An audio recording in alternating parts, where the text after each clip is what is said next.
زمین اگر 6 بال لرزه استخوان ما 6 بال زمین قبول کرده نمیتونه. داد میزنیم کلمه شهادت گفته یا صدا بلند میکنیم که چی گپه. اگر روز همجا یک صدای دهشت ترکی شوه تقص کنه بدنی ما همون رو برداشته نمیتونه.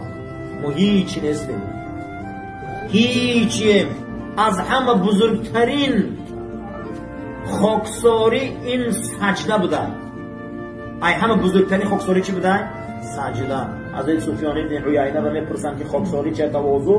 میگه وضع الجبهة علی الارض. هر کس بینی و پیشانیش در زمین مانه و گو سبحان ربی الاعلا. پیغمبر خدا گفتن کسی سبحان ربی الاعلا میگفته پروردگار امر میکرده که همه پرده ها را برداره که بنده من تسبیح میگه.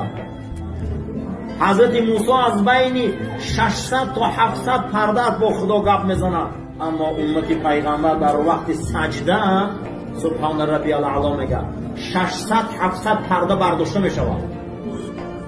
این خاکساری دی بزرگشه. این